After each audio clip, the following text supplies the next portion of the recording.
La distracción del gluten. Volvamos por un momento a ocuparnos de esa lectina en particular llamada gluten. Como le sucede a alguien al que unos ladrones le roban el coche para cometer el atraco a un banco, el gluten es un actor secundario y no el principal culpable en el debate sobre lo saludable que puede resultar el consumo de cereales.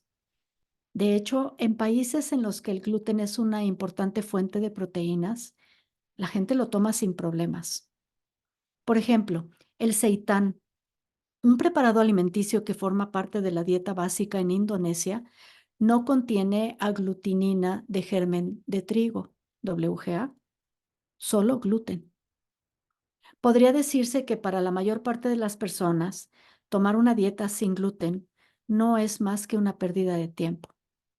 De hecho, buena parte de todos aquellos que hacen denodados esfuerzos por no tomar gluten continúan alimentándose con otros productos que resultan mucho más problemáticos debido a su alto contenido en lectinas. Son muchos los que dan por supuesto que los llamados alimentos libres de gluten no contienen cereales. No es así. El trigo, el centeno y la cebada pueden haber sido eliminados de la composición de este tipo de alimentos.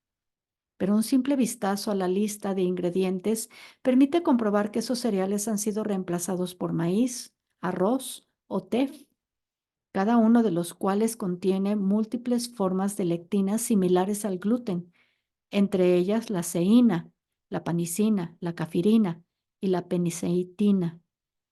Estos productos también contienen harinas de soya o de otras leguminosas que, por supuesto, presentan una abundante carga de lectinas. El azúcar, en una forma u otra, también aparece con frecuencia en un lugar destacado de la lista de ingredientes. Hay otra razón por la que la gente puede pensar de forma errónea que sus problemas con el pan y otros productos horneados tienen su origen en la sensibilidad al gluten. En los Estados Unidos, desde 1950, los fabricantes de pan y bollería industrial han ido reemplazando el uso como agente impulsor o gasificante de la levadura por el de la transglutaminasa, que es también un agente aglutinante. Cuando como pan en los Estados Unidos, siempre me suele producir sensación de saciedad y cierta hinchazón abdominal, mientras que esa reacción no se produce al comer pan blanco cuando estoy en Europa. Eso se debe a que la levadura fermenta y destruye las lectinas del trigo, atenuando sus efectos. ¿Y adivinas qué? En Francia y en Italia, donde el pan se elabora con técnicas tradicionales, en las que se emplea levadura como impulsor de la masa, casi todo el pan es blanco, no de trigo integral, y contiene gluten, que es digerido por la levadura, pero no por la WGA, aglutinina de germen de trigo. Te sorprenderá saber que el pan de masa madre, preparado fermentando trigo con bacterias y levadura, sistemáticamente se clasifica como uno de los panes más seguros y menos perjudiciales en términos de elevación de la glucosa en sangre, es decir, la glucemia. De modo conjunto, las bacterias y la levadura se comen las lectinas y buena parte de los azúcares. Y aquí viene la sorpresa. La mayor parte de los productos horneados libres de gluten también son tratados con transglutaminasa para hacerlos más esponjosos y atractivos a la vista. Por otra parte, la transglutaminasa se emplea también como aglutinante de carnes picadas y pescados, por ejemplo, para elaborar los palitos de cangrejo, por lo que a menudo se hace referencia a ella con el nada sugerente nombre de pegamento de carnes. Por desgracia, la transglutaminasa atraviesa la barrera hematoencefálica y puede actuar como elemento de interferencia de los neurotransmisores, por lo que sus efectos son extremadamente dañinos, siendo a menudo responsables del trastorno conocido como ataxia por gluten, que es similar a la enfermedad de Parkinson. A pesar de ello, la transglutaminasa está autorizada por la FDA estadounidense y su uso no necesita especificarse en el etiquetado de los productos que la contienen. Es importante puntualizar que la transglutaminasa también nos sensibiliza frente a los glútenes, incluso aunque no seamos sensibles a ellos. Vuelve a leer esta última frase. La vamos a volver a leer. Es importante puntualizar que la transglutaminasa también nos sensibiliza frente a los glútenes, incluso aunque no seamos sensibles a ellos. Esa frase significa que, aunque se dé por hecho que se es sensible al gluten por presentar ciertos síntomas después de comer pan u otros productos de bollería industrial elaborados con trigo, es posible que en realidad se esté reaccionando a los efectos de la transglutaminasa. Conviene indicar finalmente que cuando se utilizan cereales integrales en la elaboración de alimentos procesados, es necesario incorporar a la cadena de fabricación peligrosos conservantes, como el butilhidroxitolueno, BHT, a fin de bloquear la oxidación de los aceites poliinsaturados en esos cereales integrales. Hablaremos del BHT, butilhidroxitolueno, y de sus compuestos afines en breve, pero por el momento, baste decir que el uso de este compuesto equivale a algo así como espolvorear el pan o los cereales con estrógenos. Los aceites poliinsaturados están presentes en el germen del cereal, a diferencia de lo que sucede con las grasas saturadas, como el aceite de coco. Las grasas poliinsaturadas siempre están en busca de átomos de oxígeno a los cuales unirse. Y cuando lo hacen, es posible que esas grasas se vuelvan rancias. El pan o las galletas enranciadas tienen un sabor, ¿cómo decir?, poco agradable. Hace algunos años estaba dictando una serie de conferencias en Francia y debía tomar un avión muy temprano por la mañana para regresar a los Estados Unidos. Pregunté en recepción si me podían subir el desayuno a la habitación a eso de las 4 de la madrugada. El recepcionista me respondió que estarían encantados de hacerlo, pero que el desayuno no podía llevar croissants, porque a esa hora aún no estaban hechos. Le respondí que los del día anterior podrían servir y me miró con gesto desencajado, diciendo que eso no era posible.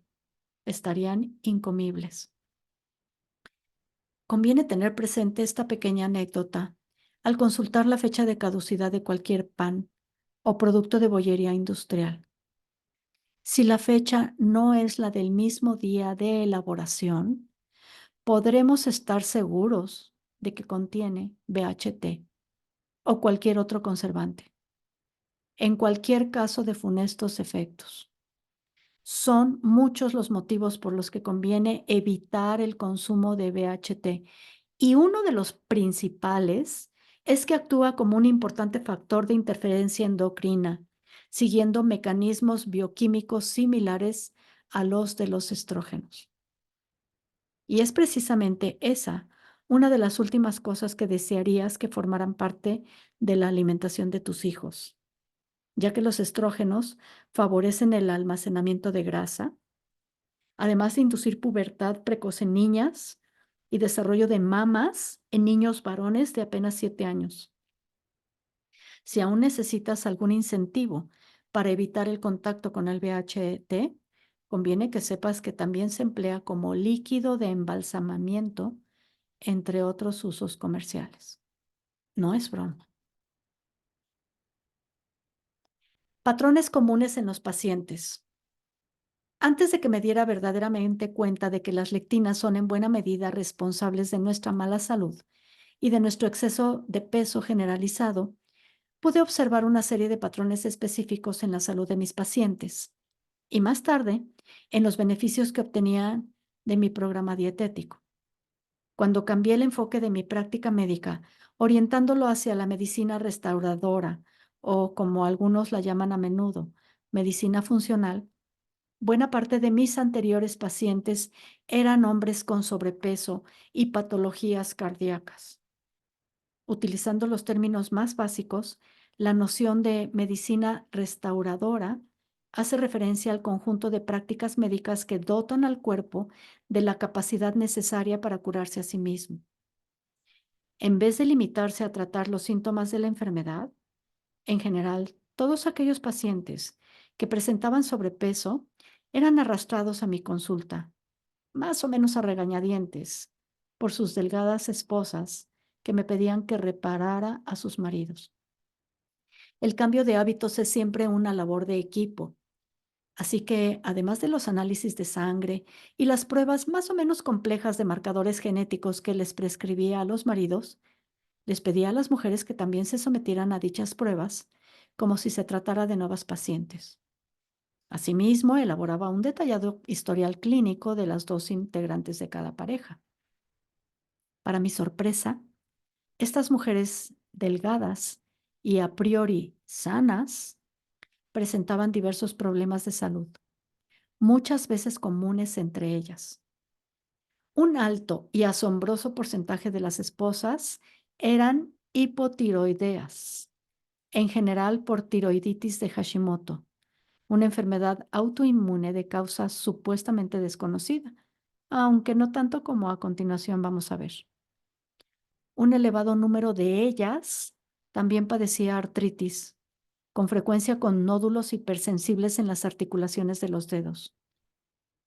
Para aliviar el dolor era característico que tomaran uno o más AINE y la mayoría de ellas también había estado tomando algún medicamento contra la acidez de estómago como omeprazol, lansoprazol o esomeprazol. Buena parte de ellas se trataban también con antidepresivos. Muchas me decían, si usted tuviera que convivir con mi marido, también los tomaría. Pero eso no es todo. Con frecuencia, también se medicaban con fármacos para la osteoporosis y a muchas les habían diagnosticado síndrome del intestino irritable. Lo cierto es que, como promedio, una de mis nuevas pacientes, en teoría supuestamente sanas, tomaba al menos 7 tipos distintos de fármacos. Este cuadro combinado de hipotiroidismo, artritis, reflujo ácido, osteoporosis, trastornos intestinales y depresión, considerando también los correspondientes fármacos destinados a su tratamiento, conformaban un patrón definido en estas mujeres, por lo demás, sin sobrepeso. Empecé a buscar otros rasgos que tuvieran en común. ¿Qué era lo que comían? En efecto, alimentos saludables. Solían tomar cosas como pasta de trigo integral, bagels de trigo integral con queso crema desnatado, tortillas de clara de huevo y ensaladas con aderezo líquido. En general evitaban las grasas como si se tratara de la peste. Y sin embargo, a pesar de todo eso, muchas de ellas recibían un tratamiento con estatinas, como atorvastatina o rosuvastatina, para reducir sus concentraciones de colesterol, además del montón de medicamentos destinados a aliviar dolencias que ellas consideraban normales. En definitiva, parecía que cuanto más sana era la comida que tomaban, pero era su estado de salud. ¿Y qué decía de sus esposos? ¿Qué decir de sus esposos? En general, presentaban un patrón que en la actualidad nos resulta familiar. Con uso de medicamentos destinados a reducir la hipertensión arterial, el reflujo ácido y los niveles de colesterol, a aliviar la artritis y otros tipos de dolor y a inducir el sueño. Está claro que el cajón de las medicinas de las casas de estas familias debía contener una verdadera farmacopea. Al analizar los resultados de las pruebas realizadas, también se observaron con cierta regularidad elevación de los marcadores de inflamación y activación de las células inmunitarias. Los sistemas inmunitarios, tanto de mis pacientes presentados como tales en primera instancia como de sus esposas, estaban plenamente activados. Así pues, les hice entrega de una lista de alimentos de 2 páginas en la que había introducido algunas modificaciones con respecto a las directrices impartidas en mi primer libro, Dr. Gundry's Diet Evolution, la evolución de la dieta del Dr. Gundry, y les aconsejé que se deshicieran de una serie de productos de limpieza y de cuidado personal. Pronto pude asistir de manera sistemática al desarrollo de la capacidad natural de su cuerpo para curarse a sí mismo. No tardó en correr la voz. Otras mujeres con problemas de salud semejantes empezaron a llegar a mi consulta, aunque en esta ocasión no como acompañantes de un marido, digamos, corpulento. Esta vez, un significativo número de las pacientes presentaban sobrepeso o eran directamente obesas. Muchas referían historias similares. Me contaban que sus médicos solían considerar los síntomas que ellas les comunicaban, a menudo poco definidos, como problemas de mujeres, trastornos hormonales, depresión, ansiedad, etc. La mayoría de ellas había probado todas las dietas habidas y por haber, acudiendo a centros de Weight Watchers, Lindora, Lady Fast y otras empresas dedicadas al asesoramiento de personas que desean bajar de peso. Muchas se habían implicado decididamente en programas de ejercicio físico, pero aún así continuaban sintiéndose gruesas y desgraciadas. Llevaban consigo el mismo recetario inacabable que antes me habían relatado las otras pacientes más delgadas. Habían venido a mi consulta porque sabían que algo no marchaba bien y porque sus amigas les habían dicho que yo podía repararlas. Y como sucedió con el anterior grupo de pacientes, la misma prescripción dietética pudo poner fin a sus padecimientos. A estas pacientes les sucederían otras afectadas por enfermedades autoinmunes, tales como artritis reumatoide, lupus y esclerosis múltiple, y por enfermedades del sistema inmunitario, como linfomas, mielomas múltiples, enfermedad de Crohn o colitis ulcerosa. Pronto empecé a ser reconocido como el reparador. Después acudieron a mi consulta otros pacientes afectados por cánceres en fases 3 y 4. Aunque parezca sorprendente, también los afectados por cáncer o por enfermedades autoinmunes registraban patrones similares a los de los anteriores grupos de casos y mejoraron su estado tras seguir la lista del programa.